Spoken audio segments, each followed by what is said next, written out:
Who's that, Zeke? Well, he just has that same knee issue that he's been dealing with for a while. The one that's kind of been hindering his play, it would seem. So yeah, I mean he's dealing with that. So like Pollard was becoming more relevant by the week, and I mean I feel like just a week ago it was starting to get to the point where people that had both Pollard and Zeke. It was a fair question to ask yourself who you would start between those two, because Pollard's been much more effective and just looks like the better running back right now. Um, but yeah, so with Pollard now, Pollard's hurt, and apparently it's a fairly serious thing. So he's out at least this week, and I think that's all we know for now. Um, so if you had Pollard, if you were in that situation, obviously the decisions have been made for you. You're playing Zeke, and it's probably it probably does give Zeke a little bit of a boost because Pollard was playing a pretty good amount these last week or two, and obviously we've had previous weeks where he's been relevant too. So just a bit of a bummer for Pollard because he's starting to I feel like he's starting to turn a corner. But if you're a Zeke owner, you're probably happy. Yeah, yeah, for sure. That's got to at least offset some of that, touch limit that they were talking about. So, I think you're a little more excited to put Zeke into your lineup this week. Right. Yeah, a Um, little bit more confidence. we've got Joe Mixon and T Higgins are expected to play, so those are guys that add a little bit of bad news this week. They should be out there. We're not expecting either of them to be significantly affected either, right? Like you said, Higgins had a little bit of bad news in the middle of the week. Yeah, he was limited in the earlier this week, but he's expected to play. It wouldn't be something I would be concerned with, and I would absolutely be playing T Higgins this week, especially the 49ers are down two of their starting cornerbacks this week. Higgins has had a couple of nice games in a row, really good player. So he should be fine, and he should absolutely be in everyone's lineup, in my opinion. And then, yeah, Joe Mixon, obviously, you're starting him, but he's had some sort of non-COVID illness all week, and that's all the information we've been given. And he didn't practice all week, so for a minute he was questionable. If you had Joe Mixon, I know I have Joe Mixon. I was picking up Samaje Perine just in case, but sounds like he's good to go. So you're rocking both guys. Nice. We've also got the whole Lions team is essentially inactive or in danger of missing this game. So there was a flu bug and some COVID, and I don't know. It's a whole mess. But DeAndre Swift, it could be headed to the IR. They might just call it a wrap for him this year. Jamal Williams is also out. So we're looking at Jamar Jefferson is somebody that you liked, and we've got Igwabuki out there too, who in very, very small windows has looked like he could be useful too. I'm thinking they both get a little bit of run here, but Jamar Jefferson's probably the guy. Maybe I'm really not confident enough to say it for sure because I do agree with you. I think like both guys have had plays where they flashed at different times, and I think just given what we've seen with the Lions all year, where they use a very heavy two running back system, like whatever two bodies back there are healthy and good to go. For a lot of the year, it was obviously Williams and Swift. They use them a lot and they throw to them a lot. So, and something else too, if you look at the Lions' schedule for the rest of the year, like you said, they may just shut Swift down. There's been talks of that now. They get, they've got some nice matchups going into the rest of the years, specifically the Falcons and the Seahawks in the last 2 weeks of everyone's playoffs. So I think there is some interest there, and I don't know which guy it would be if Jamal Williams ends up being out for an extended period of time too. But what I do know is the work should be there, the opportunity should be there for both. And then I don't know. I guess it's sort of a wait and see on which one of these guys actually kind of emerges if they do. But I do like Jamar Jefferson, and this is just a personal thing. I really have no good like statistics to back it up. He's just the guy that I prefer, and he's the guy that I would pick up. But it's like either one. I really can't argue one guy over the other. But I do think that either one of them, if you have a spot on your team, you should be picking them up. I totally agree.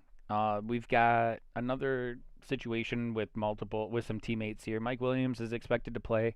Keenan Allen has been Mhm. ruled out.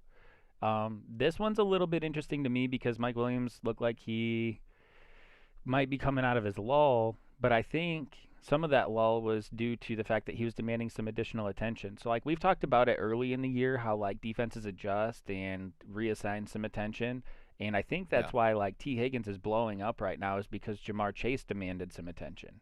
And I think that happened with Mike Williams too. So you're Hmm. playing Mike Williams, but without Keenan Allen on the field, who it seemed like they kind of played that, switch a little bit too as far as the production in that offense. Um, I don't know. I think Mike Williams might be a little bit capped this week, but I think you're rolling him out there for sure. You're really excited to do so too.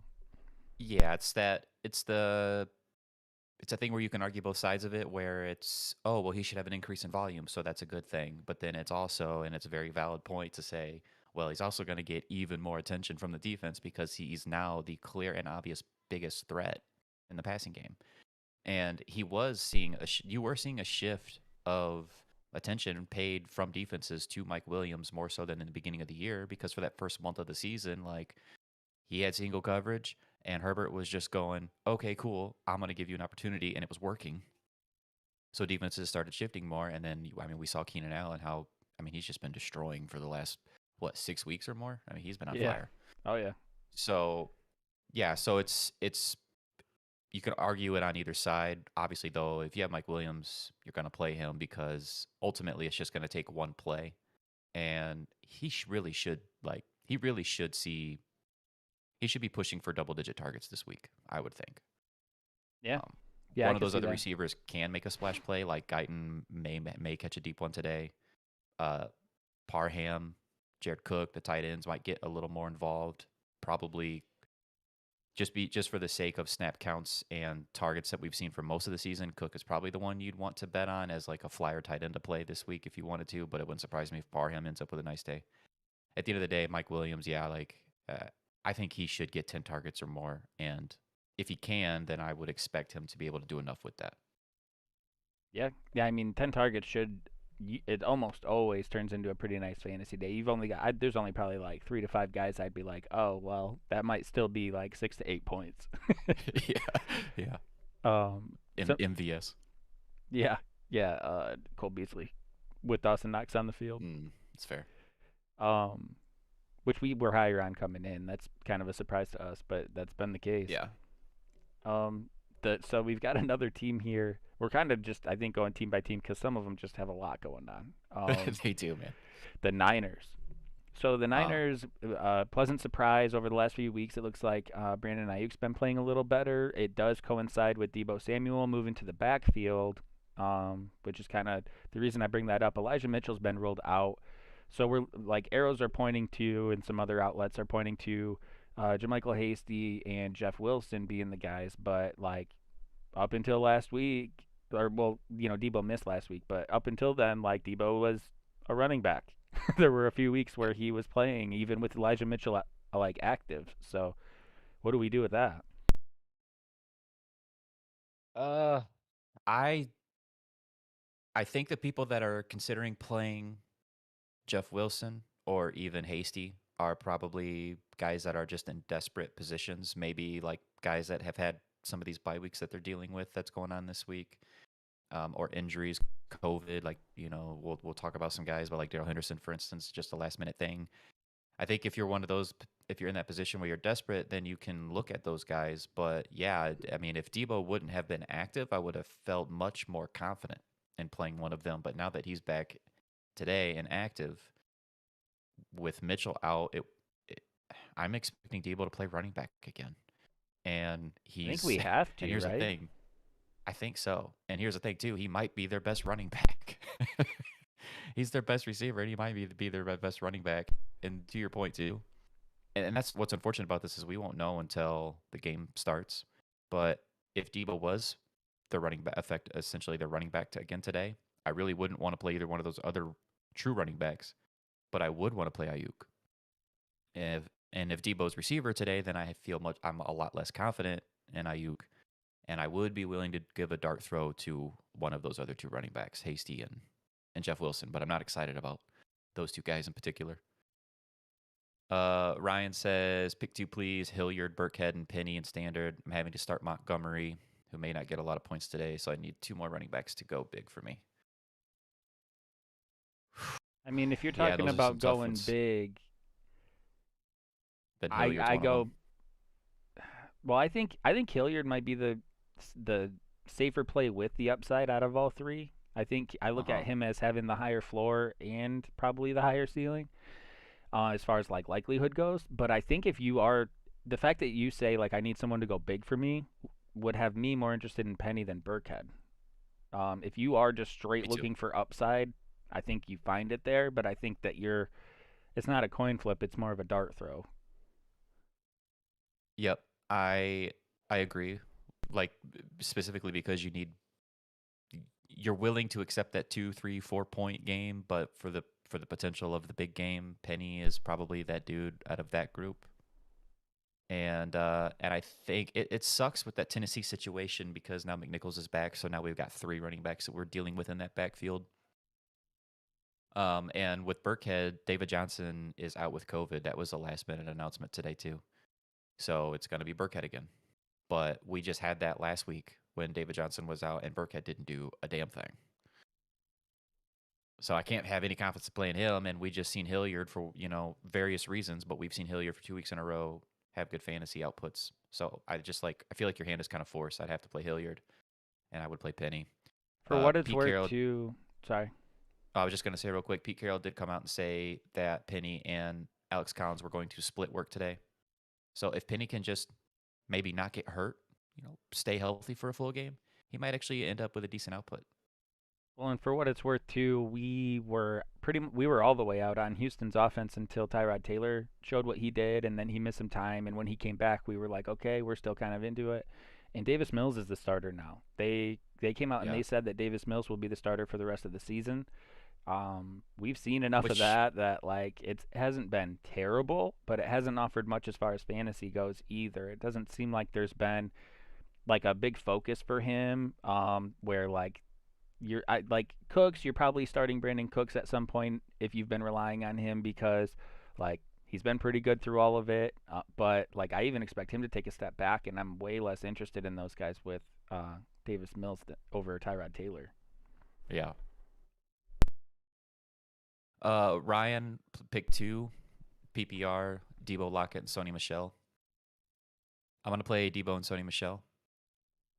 Lockett has a great matchup, so like I think you have three really good options here, and I really couldn't argue if Dub felt a different way. Debo I'm playing because of how awesome he's been and he's active, and there's just no way if he's active that I can sit him. I know you worry about when a guy comes off an injury, especially a groin that Debo has dealt with in the past. You worry about limited snaps or just potential to come off the field at some point. But the side that I lean is that if they were concerned enough with that he probably wouldn't be playing today. So if he's in, he's active, then I'm going to assume he's healthy enough to have a good game. There's no way I can sit him. So then the more interesting argument there for me is Lockett and Michelle. Michelle's should see a lot of volume again. I mean, he had 24, 26 touches. I can't remember off the top of my head. He had a lot of work last week. And he's going to get that again without Daryl Henderson. So it's just that's the reason why I want to play him. And then with Lockett, like, he's got a great matchup and he's a great player. Russell Wilson has been struggling though, and there are games. Lockett's notorious for this, where he just totally disappears for reasons that don't even make sense. There's just he just doesn't catch that big one, and then so he has a bad fantasy day. So that's my reasons for it. Would you go somewhere else with that? I mean, some of it just depends on what you're feeling. I mean, you're the one looking at your team and you're looking at the guy across from you. And I think the breakdown really is like Sony Michelle is much more likely to hit double digit fantasy points this week, and Lockett has a better chance of hitting like a 25, 30 point game. That's how I would view them in general. Yeah, Um, that's fair.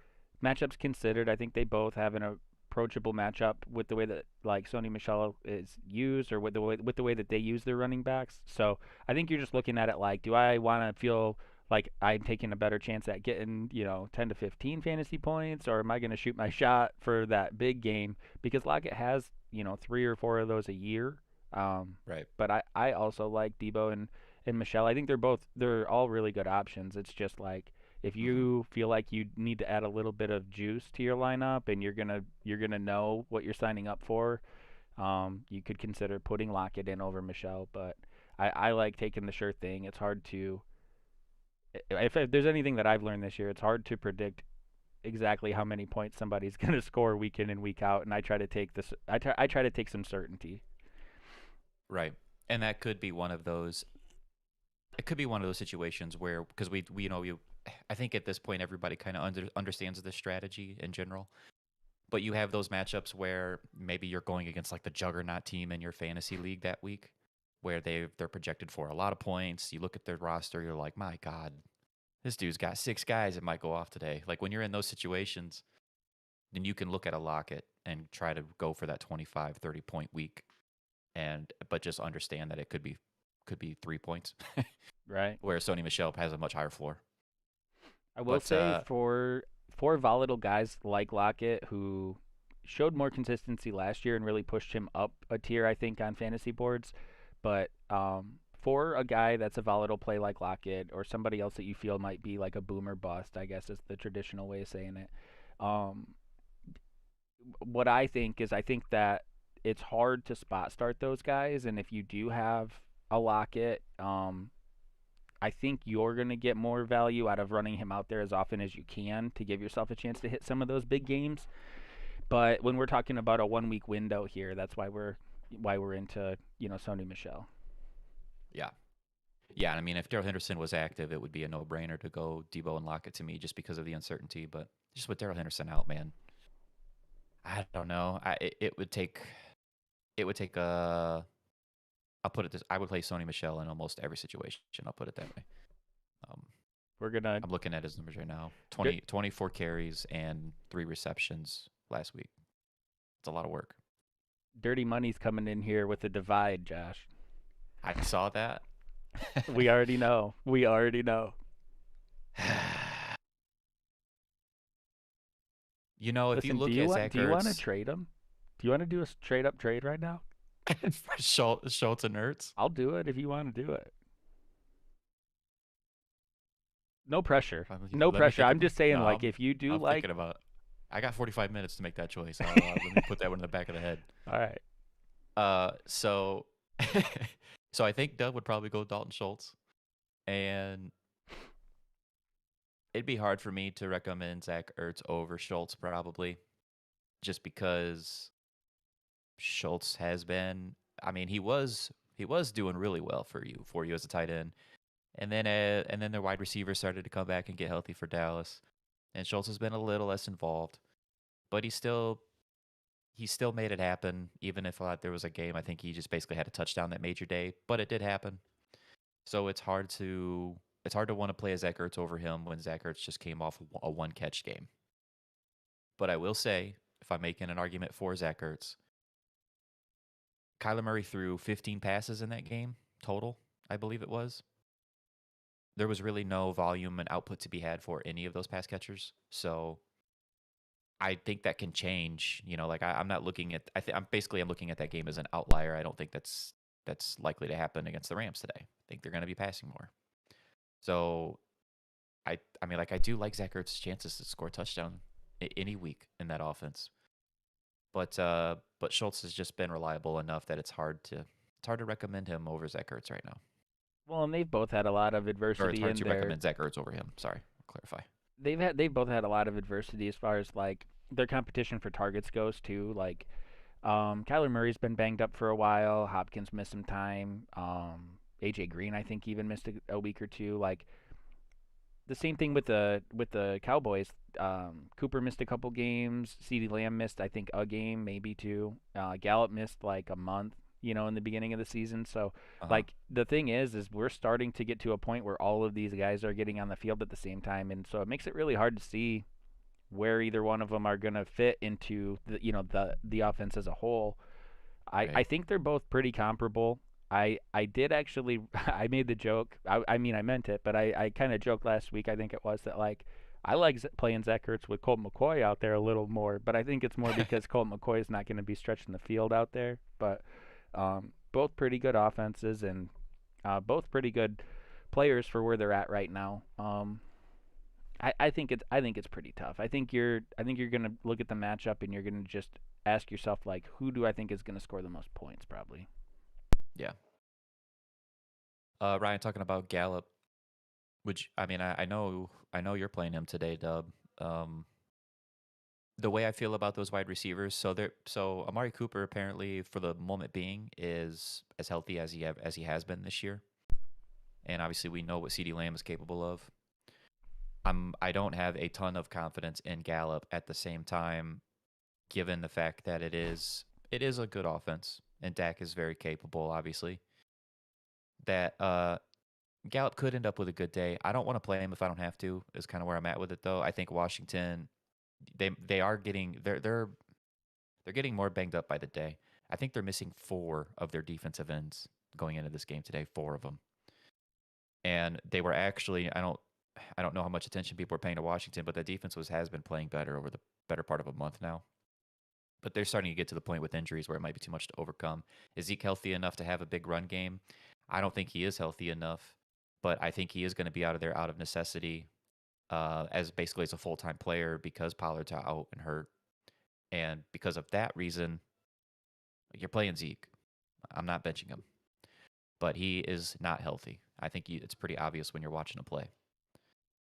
Uh, Feels like a shootout. I don't know. Every Dallas game, you can talk yourself into it feeling like a shootout.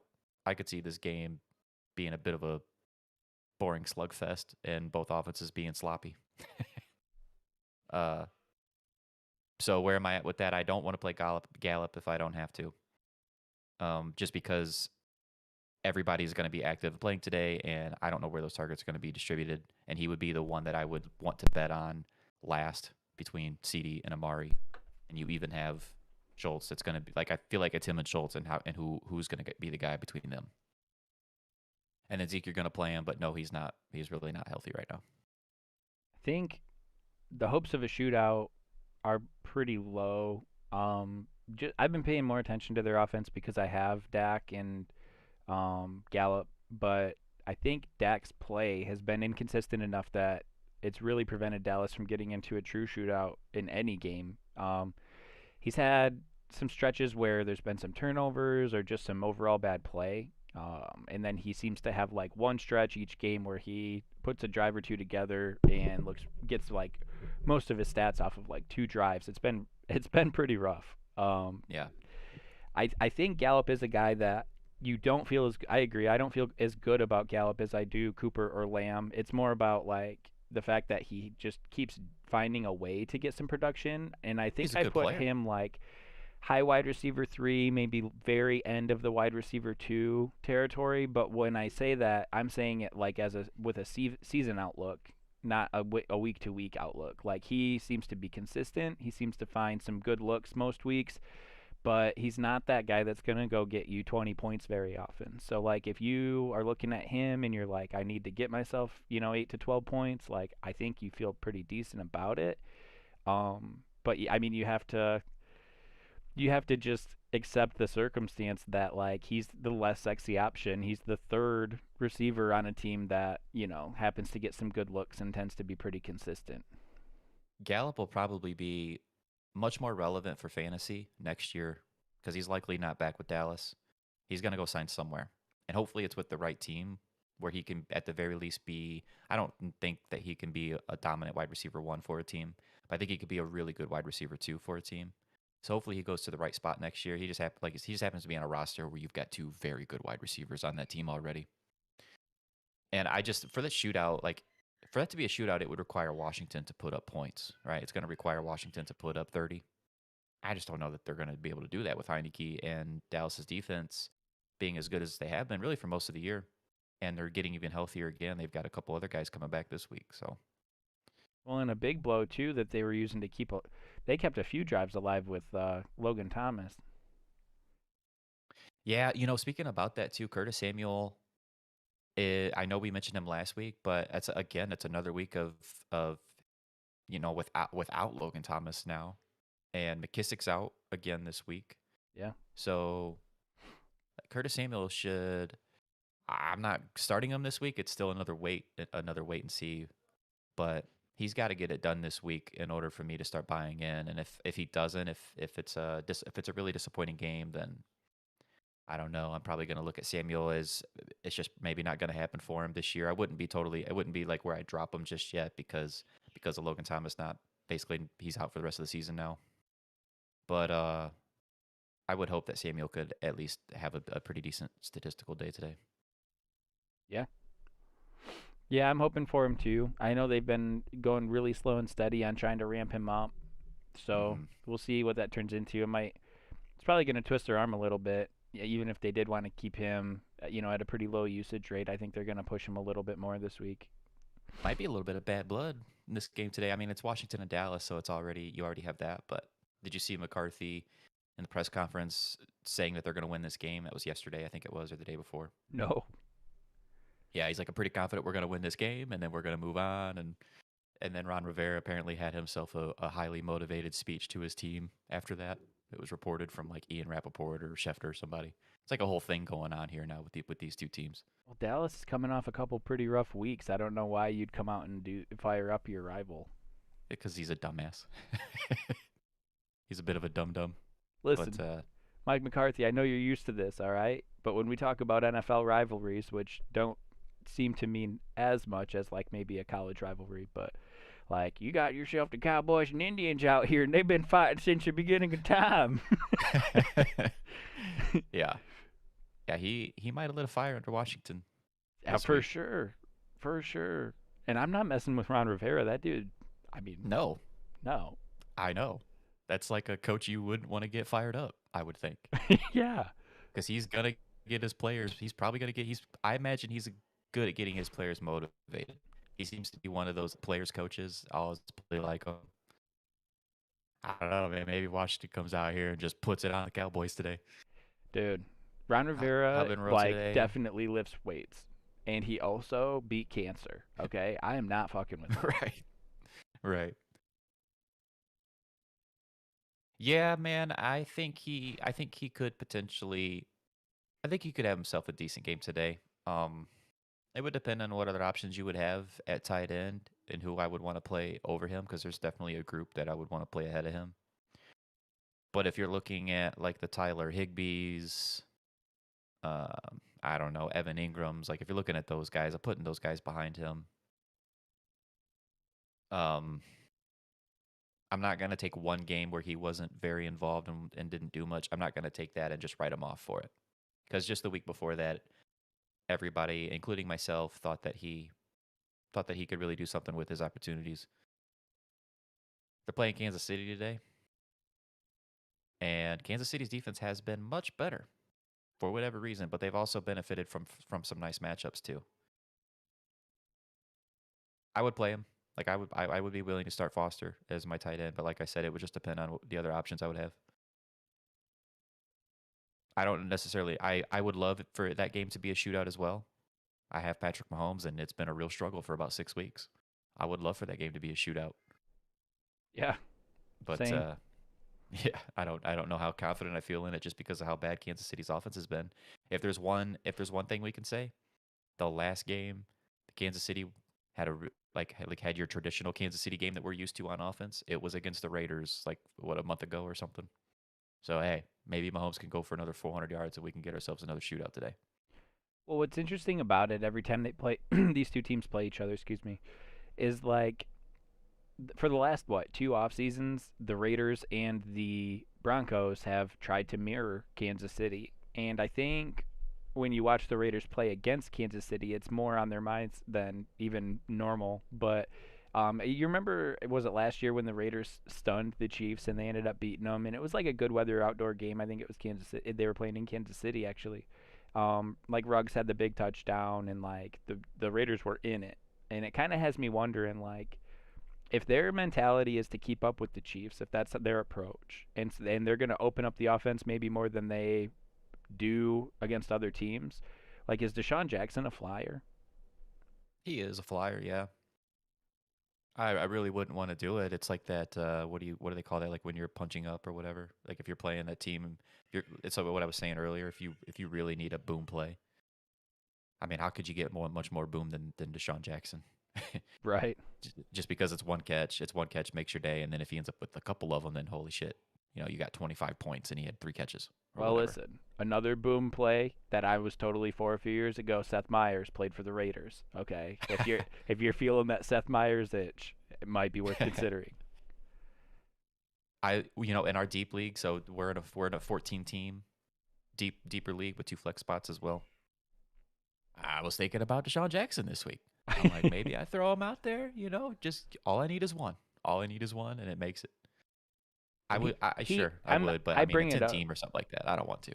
No, and I mean the only reason I even bring it up is because he just did it. So it's like, Right. well, is that something they're gonna try to make a thing? Well, it's obvious that the Raiders want that. They want a receiver who can do that, right? Like that is part of the way their offense is designed and built is they want the deep ball guy that they are going to take a few shots with. And obviously those are lower probability plays. But I mean, not to bring up a sore subject, but Henry Ruggs, obviously that's why they drafted him. But then they were even doing Ruggs was making some things happen early on this season, and you know his situation happens, they immediately go get Deshaun Jackson, and he has done it once this year with them, right? He did have that one big game, Yeah. so obviously it's something they want to do. It really just comes down to will they actually connect on the deep ball because they will take a couple shots with him. Yeah. Yeah, I mean it'd be a total dart throw, but something that I wouldn't be surprised if I look at the stat line and I'm like, oh, Deshaun Jackson had a 50-yard touchdown today. Yeah. Oh, 2 for 108 and a touchdown. Yeah, right. Another team we've got that's got a bit going on. We were talking about the Jets a little bit before we got started. We know that Michael Carter's out again. They said they gave him like a 2 to 3 week window, and I think this is the third week here. So we're expecting to hear some news or an injury update on Michael Carter soon. But Tevin Coleman's also out. Elijah Moore is heading to the IR, and Corey Davis is out for the season. So Zach Wilson has not been a guy that has been very productive with his targets. I don't see him being somebody that makes somebody relevant because of his ability, but there's a lot of opportunity available here. And a guy that we've mentioned a few times, Jamison Crowder, has not been so good with Zach Wilson, but Elijah Moore did kind of pick up where he was with those backups when Zach Wilson came back. Um, so I'm kind of wondering if maybe Zach Wilson's developing a little bit. But anyway, regardless, the opportunity is definitely there for Jamison Crowder, somebody to consider. Ty Johnson is probably the solo back in that backfield. They might sprinkle somebody else in, but I think Ty Johnson's that guy. In an underwhelming offense, there's still maybe some consideration to be given to him. And then my boy, Denzel Mims should be getting some run too. I know people are putting Keelan Cole ahead of him, but I'm telling you, if Denzel Mims spends a lot of time on the field and Zach Wilson has the arm strength to make it, to open up Denzel Mims' opportunity, I'm just saying, keep it on your radar, keep an eye on that because they've come up with some reasons why they should be keeping him off the field. It sounds like maybe he's not very good at studying the playbook, and maybe he hasn't caught on to some of the more intellectual things as far as like play design goes and where he should be adjusting some of his routes on the fly. But the dude's really good physically and was one of my favorite receiving prospects last draft. So, um, man, I'm not saying that I know it's going to be a thing, but I am saying I'm really excited for this boy to get an opportunity because, like, physically, he is a very good, very, very good receiver that does a lot of smaller things right, like, as far as his physicality goes, his positioning goes, the way he catches the ball. So I'm hoping, but I think there's a great opportunity here that Denzel Mims comes up with a big game. And I don't know. It's like I said. I said what I had to say, but I hope it happens. It's a great opportunity for him. I also think there is a very small chance that maybe they try to showcase him a little bit if they are out on him to try to get some value out of him too. Well, I think just by default, he's going to be able to play for the remainder of the season. And that's, I mean, one of the issues with him has just been that they haven't allowed him to play. They haven't given him the opportunities for whatever reason. We don't know what it is. Maybe they don't think much of him as a player. It seems more likely. We've seen so many reports about it at this point over like the last couple of years. that it might be more mental for him than the physical aspect of the game. But he made plays last year when he was given opportunities too. So it's just very strange that he hasn't been able to play more. But yeah, I mean, Corey Davis out for the year. Elijah Moore goes on IR, so he's out for at minimum 3 weeks for the fantasy football season. As far as we're concerned with that, that's essentially the rest of the year. Jamison Crowder's an obvious pickup between them because he's already been playing, he's already been involved. I would assume that he would be the favorite target for Zach Wilson for whatever it's worth, and he would be worth picking up if he's still available out there. And I would even consider playing him this week if you needed to. Like Crowder would be flex consideration for me for sure. But I agree with you. You're not saying like play Mims this week, but you're saying let's pay close attention to that because maybe he ends up emerging. It's not like Crowder has really ever been one of those guys with some super high upside. It's just been more of like a reliable floor player. So maybe Mims can do that. What I'm Ty saying Johnson, is like 10-team league. I picked him up in a 10-team league because I personally really like Denzel Mims. I was stashing Ronald Johnson to see if like Ronald Jones. Ronald Jones. I was stashing him to see if Leonard Fournette was going to come up with an injury because of the upside there, and that's what I'm looking for my last couple bench spots is all of the upside. So like I just had Ronald Jones on my bench for like a month, and that's fine because I wanted everything he would bring to the table if Fournette went down. And I think that Mims is worth rostering over some of these guys that are mediocre or that, like, I don't know. There's just a lot of receivers out there that aren't very interesting, and I think that Mims' upside could be, and this is maybe a 2% chance, but, like, it could be so high that, like, you wouldn't want to miss an opportunity to have him. Yeah. Yeah, totally understandable. Ty Johnson feels like one of those – who were those running backs we were talking about earlier? Oh, like Burkhead, Penny, Hilliard. To me, Ty Johnson kind of fits that bill. Like if you threw him in that group, I would be looking at it like, okay, I'd probably play him over Burkhead. Like kind of where I'm at with it. But yeah, of course, like so Coleman's out. Obviously, Carter's been out. So, and I have sort of felt like all year that Ty Johnson has looked more capable than Tevin Coleman. I already liked him more than Tevin Coleman anyway. So, yeah, I mean, yeah, desperation play, but I don't want to if I don't have to. Ryan, I hope they don't postpone the Lions game, and the reason why. Where's it? I haven't seen that. I haven't seen it either. I understand why they would be talking about it or why there might be some talk about it, but because they're playing Denver, and Denver's the team that had to run, what is his name, Hinton? It was like Kyle Hinton or something, who was like a practice squad receiver for them that played like quarterback in high school. They had to start him in an NFL game last year, and I thought it was total bullshit that they did have to.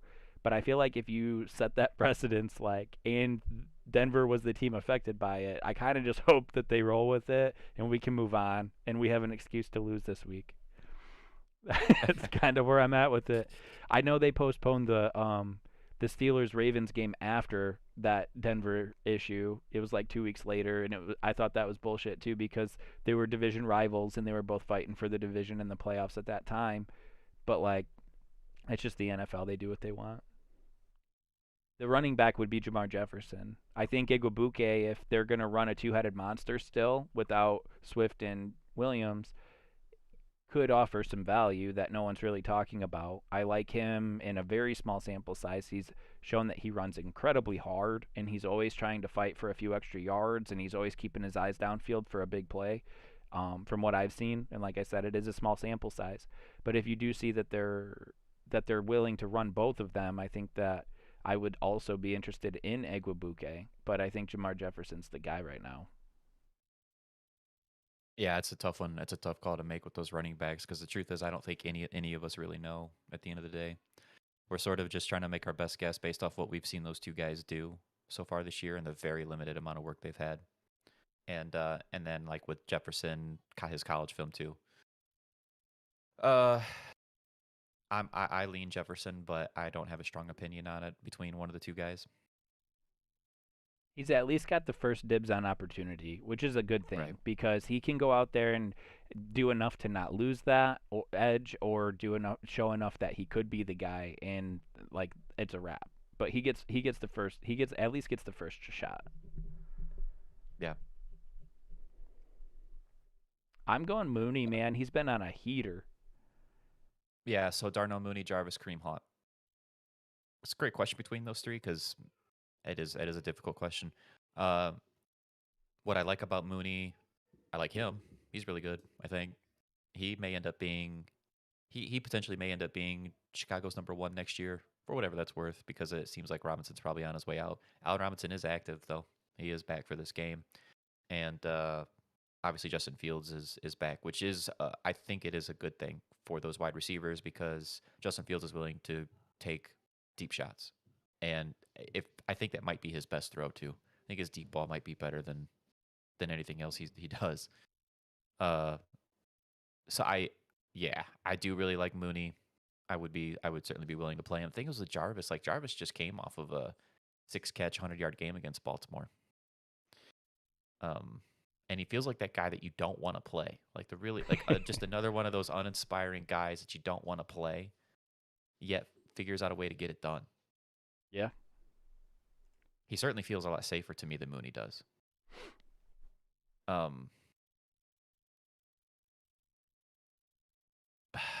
you got Kareem Hunt, bro. Kareem Hunt. Running back 1 before the injury. Boy. If I had those 3 guys on my roster and I was looking to play one of them in a PPR, I would likely end up playing Kareem Hunt out of the 3. If I had those choices. Because it's a running back that's guaranteed 10 to 14 touches. And the only hesitation I have with him is being Baltimore. Baltimore is still pretty tough to run against, but they are prone to giving up big pass plays. They've done it all year. I'm gonna play Darnell Mooney. That's who you went with, right, Dub? Yeah. I'm gonna play him too. We're Look, man, that one's too tough. All right, I don't want any of those tough questions. I want the easy ones. the thing is we both like Hunt, and we know that he's good, and he was even still, I think, underrated coming into this year. But like, Absolutely.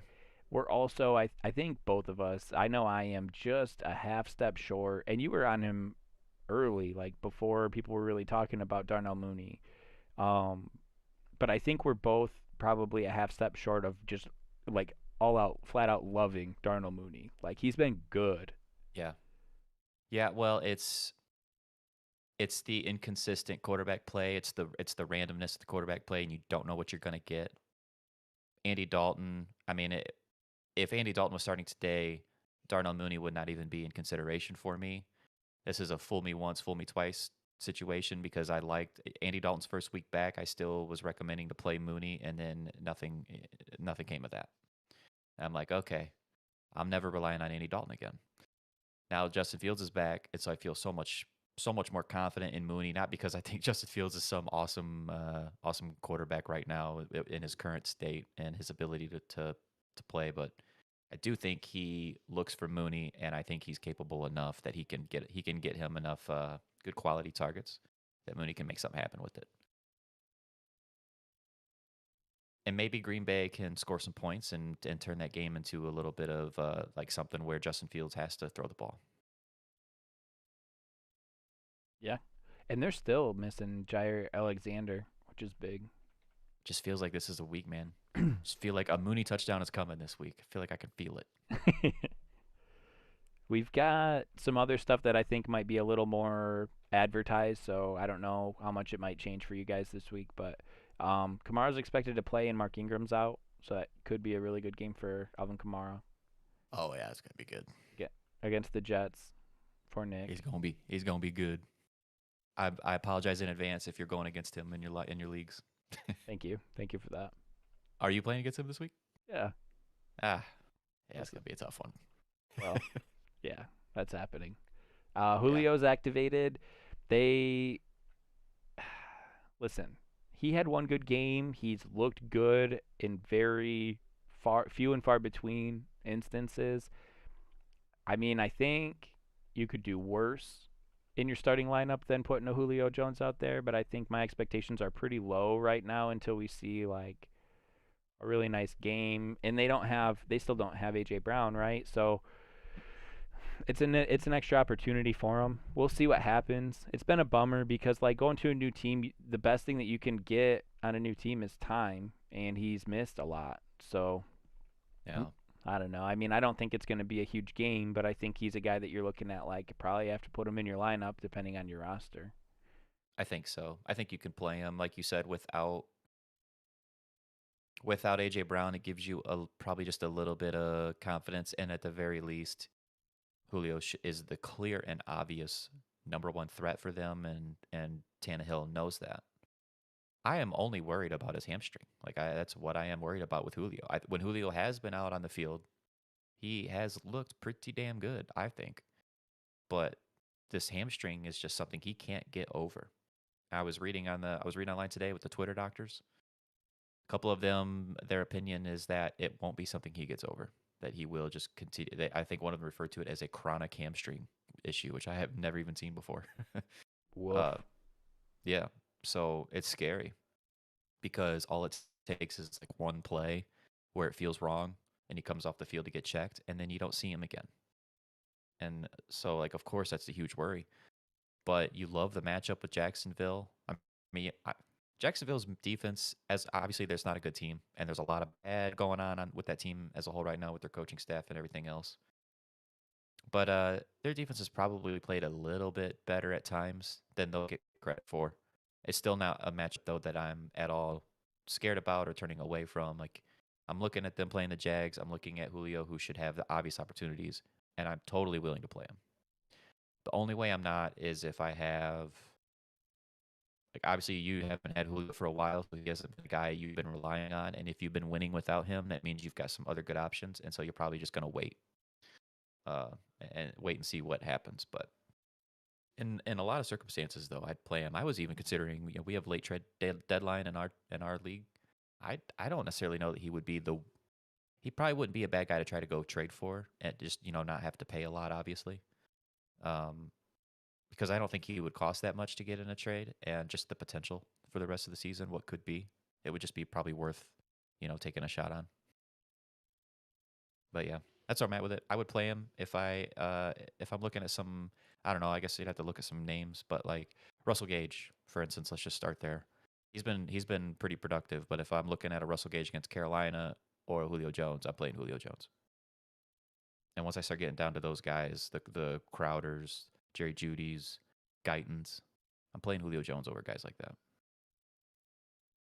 Yeah, Jerry Jeudy has been just a fantasy curse this year, man. He's somebody that you would have drafted hoping for some big things, and then he gets hurt. And he comes back, and all he's really been is just a sap for everything that was working in Denver. Like, yeah, he's been good, but he's not great. Like, he's been probably average, let's just say it. Like, he's drawing, what, 6 to 8 targets a week. He's gotten up into 10 targets a couple times, and he's doing a little bit with that. It's more of the intermediate, like really short West Coast almost kind of a thing. And so it's like he's taking the targets away from a Patrick or a Cortland Sutton, rip, but he's not really having these baller games either. Like, he's not going and getting you 80 to 100 yards. He's not scoring touchdowns, and it's been just awful. It's been awful Right. for fantasy football. Right. Like, hey, do you want to just go get wide open 5 yards down the field and do nothing? That's that's how they're using him, and it's capping him too. It's just annoying. T. Higgins, Amari Cooper, or DeAndre Hopkins, start one in PPR. Mm. And who's your other wide receiver? If you've already got one that's ahead of them, you must pretty stout over there. Got to be like Devontae Adams, right? Yeah, or like a Justin Jefferson, Cooper Kupp, somebody like that. Start one in PPR. So this is probably gonna surprise Dubs a little bit, but I would play T. Higgins over those. With those three options, I would play T. Higgins today. He's the hottest one, and we've been talking. We talked about it today already. Like, just defensive attention and the shifts that occur throughout the season. Like, until until T Higgins demands that extra attention, like he's gonna be. I mean, he's just gonna be really good. And maybe defenses don't want to do that because they know just Jamar Chase will do the same thing to him. I don't know. Right. It could be really good. They're forcing a balance right here, and this is what I think was on both of our minds when we were talking about dynasty potential. Somebody had asked, like, do you think Justin Jefferson, I think it was, is like the number one dynasty like receiver out there? And we were like, well, maybe, but like there's some other guys, and I like put T Higgins in that conversation. It's like there's some other guys like Chase and Higgins who happen to be on the same team who are so young and so good. Yeah. We're just finally seeing Higgins get his opportunities. Right. Yeah. Higgins has been on a roll. Higgins is really good. And the 49ers are missing 2 of their cornerbacks today. Hopkins is obviously DeAndre Hopkins still, but it is the Rams, and Hopkins has not had the amount of volume at all this year that we're used to with him. He's still a wide receiver 1, just like really all those guys. Well, Amari and Hopkins, you're looking at as wide receiver 1s. Higgins is maybe I won't put him quite there yet for a season-long type of outlook, but this particular week I'm playing Higgins. Pick 2, Lockett, Evans, Debo. I'm gonna go with Debo, and yeah, Evans has got Buffalo today, but they're missing a Trey White's out. I'm probably gonna play Evans and Debo. The Lockett thing is so tough because Houston is a great. It's a nice matchup, and that's the type of game where you think Lockett should be able to have a big game, have a couple of nice catches. But I'm just so concerned with really just what we've seen out of Russell Wilson so far, at being just not as consistent with that deep ball as we're used to, and maybe it's just this injury that he had that he'd occurred a while back is still affecting him. But when you're going to give me 2 other really good options in Evans and Debo, I'm still going to play those 2 over Lockett. Have you got the vibe yet? Because I have a little bit. Have you got the vibe yet that Russ is a little bit checked out on that situation? Look, yeah, a little bit, but because of these rumors, like that rumor that just came out, I'm sure you saw that with Russell Wilson saying, I don't know where this report came from, but apparently it's legitimate because it came from guys like Schefter and Ian Rappaport, and those guys don't put stuff out unless they have really good sources. Talking about the 3 teams that he would be willing to go to in the offseason. It was Denver and the Giants, and I can't remember the third team off the top of my head. But that report already came out. We're not even done with the season yet. And I'm sure everybody remembers what we saw in the offseason, like this past offseason, how all that talk was happening. And we're like, for a minute there, it seemed like Russell Wilson was legitimately out of Seattle before this year started. So I don't think that's going away or anywhere. And it is possible that Russell's a little bit checked out. At the same time, I think he's probably got to be motivated to want to play well for himself, though, like even for selfish reasons. You can't go out there and suck for a second half of a year and then go try to demand who you want to go play for and just walk in like, yep, I'm that guy, because I mean, now you would have what, 6, 7, 8 games worth of film where everybody can look at that, teams can look at that and go, well, are you still that Russell Wilson we know? Because he didn't look that good. He's a Super Bowl winner. Yeah, I mean, it's the quarterback position. And it's Russell Wilson. At the end of the day, there's probably not many teams that wouldn't pay him a premium, I imagine. But yeah, it does. It just looks like he just cares a little bit less when things aren't working out for them. Oh yeah, yep. That's a great way to describe it. It's like, yeah, that didn't work out so good. Yeah. See ya. Oh man. Well, yeah. Let's go to the sideline, boys. That's all right. We'll get our next drive. Did you see Big Ben on Thursday? He yelled something at Mike Tomlin, and then he went to the coordinator and said something to him too right after. I didn't see that happen, but I did see he was asked about Claypool and that play he did at towards the end of the game where Claypool caught the ball and they needed to rush to the line and set the ball down so they could make another play. They could snap the ball and get another play in. The clock was running out. And Claypool did that thing where they like point to the first down, and then one of the defenders kind of came up and kind of slapped the ball a little bit out of his hand, so it cost them like several seconds. Yeah. And Big Ben was asked about that after the game, and he basically He's like, that's not my call as a quarterback. I think that's on Coach Tomlin, and Coach Tomlin needs to handle that. So it was insinuating like I'm not gonna say anything, but I am saying, you know. Yeah. I mean, we heard last week came out that Ben is probably done after this year. Is like he's gonna retire. So I imagine he's at a point where he's not gonna really pull many punches, and I wouldn't either. You know, Nah, he's he's probably in like, that point now where he's like, you know what, I'm burning this MFR down. I haven't been happy with Coach Tomlin for about 5 years, and I'm letting it all Yeah, hang out. yeah, maybe just growing tired of it all.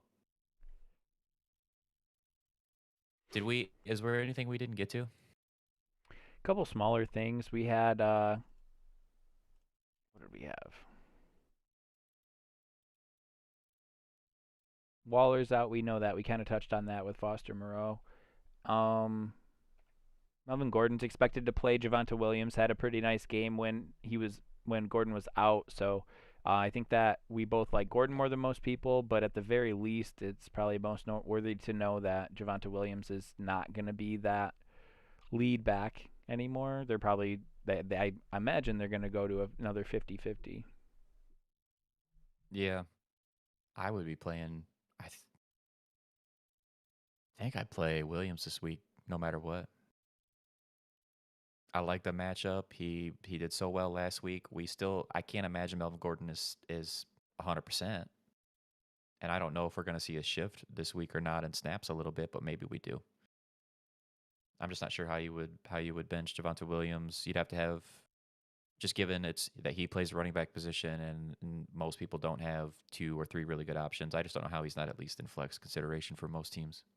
Yeah, yeah. It's just not that like, oh my God, I It's not get that to start 25 Williams. touch. Yeah, Right. I finally get to start him without Melvin Gordon territory. Right. Yeah.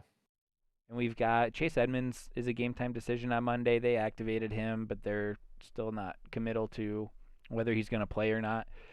That's going to be kind of the same thing. It's going to be more bad news for Connor than good news for Edmonds, but Edmonds had been pretty good before he went down, and both guys were fantasy relevant. So Connor, because of the touchdowns, was creeping into running back 1 territory. He was like high end running back 2, and I think Edmonds was running back 2 pretty solid before he got hurt too. Edmund was really nice, really consistent before he went down, especially if you played in a PPR league. Like he really provided you with a nice floor and always like weekly upside because of the Cardinals offense and how many points they could score. You do wonder a little bit, or at least I do wonder a little bit. He's been out for so long, and James Conner has really taken full advantage of that. You do wonder if Conner maybe is now the 1A instead of being the 1B like it was before Edmonds went down. You do wonder if there's been a change of the guard there a little bit. I have no idea. We won't know until we see it. And really, this first week back may not even be a good indicator for the rest of the year because it is Edmonds' first game back, and they may just want to get him out there a little bit and get a little run and then see how he feels going into the following week. I think this week you're definitely still playing James Conner, and Edmonds would be it's just another guy that would be in the flex territory for me. I would be totally willing to play him, but I'm a little bit nervous about it. Yeah, and he was a guy that people weren't very big on anyway. Like he fell pretty No, far, and I get it. There's not too much excitement out there, especially without the touchdown potential. I still think James Conner's probably a little more intriguing for that. Plus Edmonds' first game yeah, back, but he was good. right. He was totally good, and he I was the I, receiving I guy agree. too. He's probably underappreciated in fantasy. Edmonds is. At least we don't know what it's going to look like now coming back, but if you look back at what he did before he got hurt, he was definitely undervalued in fantasy football. People weren't giving him enough respect. What do you think about the Ravens game to be or how to go today? I'm playing the Browns defense. Well, I tell you, Lamar has looked pretty terrible. He's and it was Miami's defense that really started that trend. Miami likes to blitz a lot anyway, but when they did that against the Ravens, Lamar looked way out of sorts. And then who was it they played the following week? They did the same thing. Was it Pittsburgh? I'd have to look at the schedule for them. But anyway, you know how the league is a copycat league. We've talked about it before. How you put film out there and teams see what works against other teams, and then they'll kind of copycat that, and that's what happened the following week. It was the Steelers. I mean, I wouldn't be scared at all to play the Browns defense today. I really wouldn't. It depends on what's else out there. I don't know. We're running out of time here. I don't know, Ryan, if you can make a waiver claim, if there's other defenses out there you were considering, but I would be willing to play the Browns. Yeah. No, it'd be a good You, play. I watched the Ravens-Browns game when they played each other a few weeks ago. Um, Lamar had to create a lot with his legs, so he's going to get some rushing production. If you are leaning on him for fantasy football as your quarterback, you're probably okay. But he wasn't good, and they weren't good enough for me to be scared off of starting the Browns defense. no. It was more of like a 1v1 kind of a situation that made it feel a little bit different. But they were bringing Jadeveon Clowney off the edge, opposite of Myles Garrett, and for what the game was 16-10. Baltimore scored 16 points, they won. So like your fantasy day from a defense is still fine. But in the game you're watching, Lamar Jackson had Jadeveon Clowney on skates. Like literally there were like Yeah. four times where he like spun around or just totally just negated the rush that Clowney was offering. So I mean like I don't know, I think it made it feel a little different than it was, but Baltimore's offense as a whole wasn't that effective or efficient. And if the Browns can be effective running the ball today, that's great news for the Browns defense too.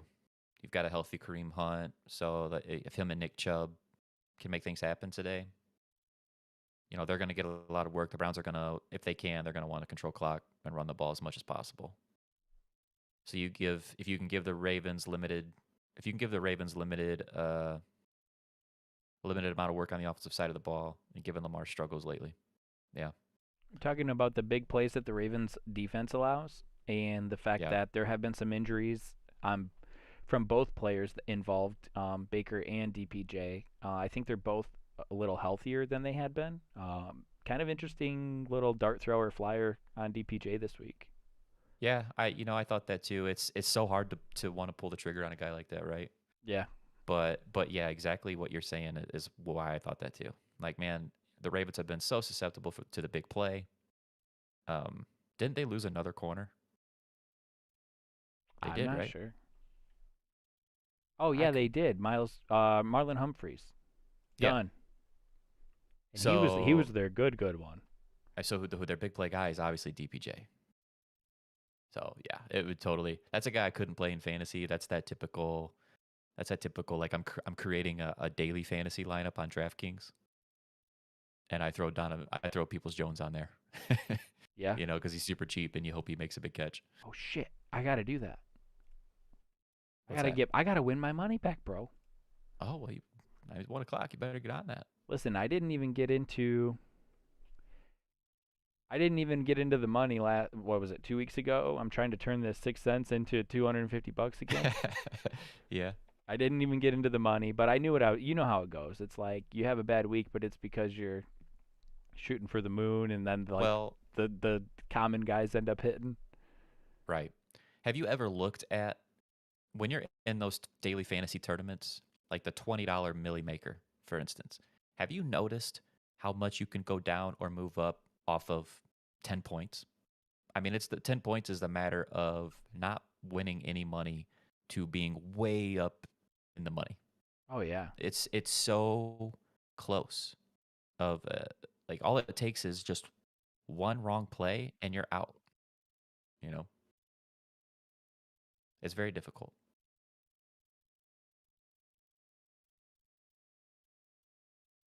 This is a Bears.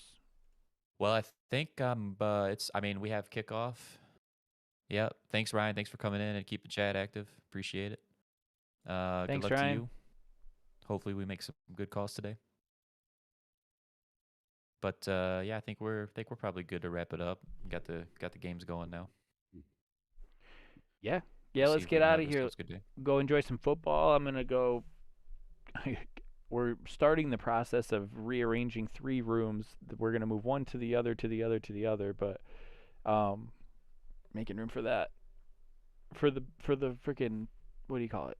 nursery. So we're going to be cleaning up Oh, the basement a little bit, getting everything rearranged. Today's the first day of that process. So there you go. I'll turn a little bit of Christmas music on, maybe get a good Sunday midday buzz going. yeah, I'll drink a couple Got a little beers and take football my on in the pants background. off. There you go. That's how I'm doing it because I just put in a lot of time this week at work, and I think that's Yeah. just the only way to go about it. Yep. But All yeah, right, man. That sounds good. yeah, appreciate you guys hanging out. Saw a couple new names. Joey Perbs, JM. I don't recognize you guys. I appreciate everyone that did come back to hang out with this. But if you are new, be sure to hit that like and subscribe button. We definitely appreciate it. We are trying to get to 100 subs. That's going to give us the backslash bad fantasy. So that's been a goal of ours. We're trying to get closer towards, and we appreciate any help getting that. Also, you guys get notifications when we go live, so we would appreciate it. You might appreciate it as well. But either way, thanks for hanging out. Thanks for chatting. We love you guys. We love doing this. So hopefully we catch you next week.